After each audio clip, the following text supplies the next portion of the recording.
When we look at these cases, we look at what's actually published, and this lewd and lascivious sexual conduct seems to be the top of the pecking order.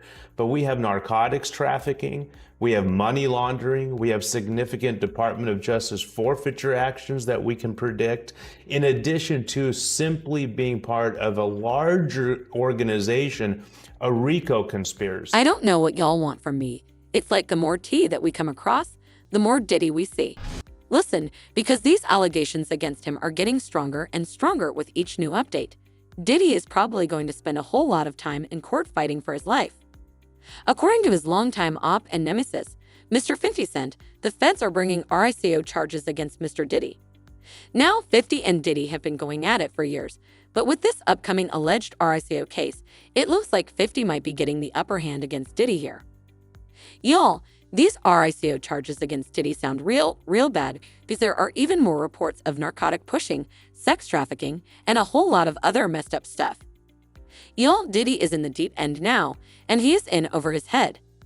This is only going to get messy, so let's break the tea all the way down. What we're looking for is proof of conspiracies for trafficking, potentially money laundering, which could bolster their forfeiture case, and connecting the dots to prove the longevity, meaning how long this went on, and the extent of the activities of the alleged criminal organization. Diddy is in a whole lot of mess, y'all, and 50 Cent is more than happy to clown him in the process. He also exposed even more shady activities about Diddy that we didn't really know about until now, especially some insider information about Diddy's ongoing case with Homeland Security. Now everybody knows by now that Diddy and 50 Cent do not get along. What a lot of people don't know is that 50 actually used to admire Diddy back in the day. He used to look up to Diddy even more. 50 actually wanted to be signed by Diddy to Bad Boy Records, but Diddy refused, and that's why 50 got so salty. In all fairness to Diddy, this had nothing to do with 50 as a person. According to former G-Unit member Tony Yayo, it was because Diddy was nervous about signing an artist associated with guns and a gangster image following the death of Biggie Smalls. If there is one thing about 50 Cent in his early days, it was that he was big on the gangster image because that was kind of his brand at the start. Y'all remember him saying, "Many men, many men wish death upon me." I mean, he was taking shots at everybody. Tony Yayo went on to reveal that 50 Cent really wanted to sign with Bad Boy Records, and he was able to get a meeting with Diddy. But it was clear from the start that Diddy only took the meeting as a formality because he had no intentions of signing 50, and he wasn't even willing to keep an open mind. Tony Yayo said, "We had a meeting with Diddy. It was me and 50, and he took the meeting out of respect. He had deals all over the table. I wasn't saying he was going to take the deal. He might have not.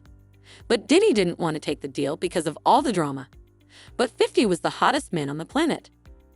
One thing about 50 Cent, he's petty as F and keeps a revenge book. He has been known to hold these grudges for a very long time, and that's what happened with Diddy. 50 Cent's resentment towards Diddy was festering for a very long time. That's why we've seen him take shots at Diddy over the years, even before the lawsuits that started last year. 50 Cent had been shading Diddy and calling him out for different stuff for many years. He was talking about how Diddy is on the DL and has been having gay affairs with multiple men in the industry, how Diddy is linked to some really shady organizations.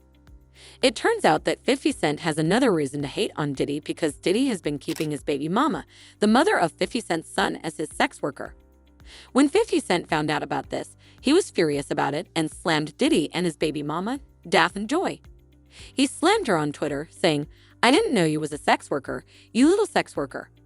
Yo, this is a movie." He also accused her of trying to trap him with another baby, saying, "You moved a mile away in hopes of having another baby with me, but I was busy, so you moved back and then you started receiving money from Brother Love. Now here we are, little sex worker." He was really furious about this.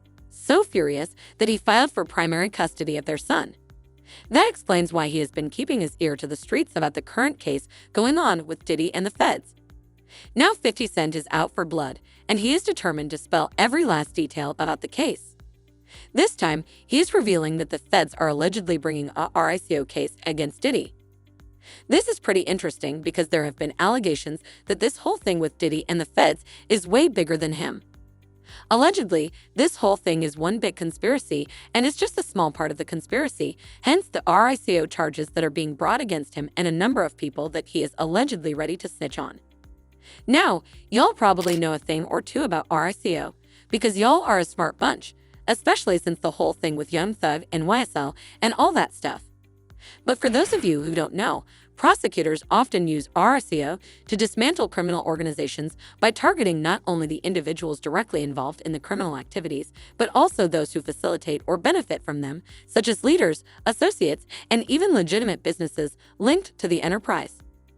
To successfully prosecute under RICO, prosecutors must demonstrate the existence of an enterprise engaged in a pattern of racketeering activity, as well as the defendant's involvement in that enterprise and its illegal activities. So, what this means is that the feds have more than reasonable doubt to believe that Diddy is a part of this alleged crime syndicate that is allegedly involved in sex trafficking, money laundering, and other stuff like that.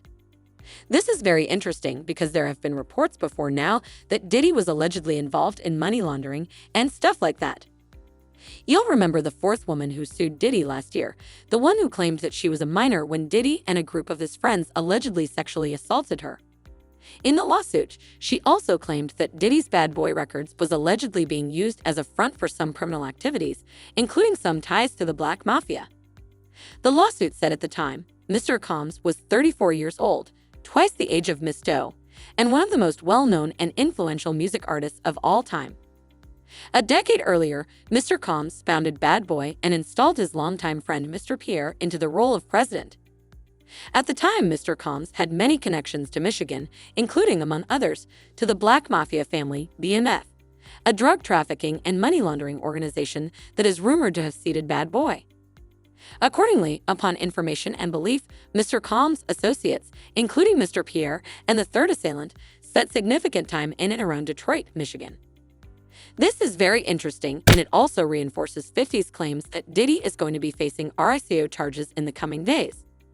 What I find very interesting about this is that the BMS story is currently being done and documented in a drama series that is executive produced by Curtis Jackson, aka 50 Cent. So he must know a lot of tea about the BMF and Diddy. But interestingly, Candace Owens also hinted at this when she tweeted about how the raid on Diddy's house by Homeland Security was just a cover. Candace tweeted, "The feds are currently raiding Diddy's house.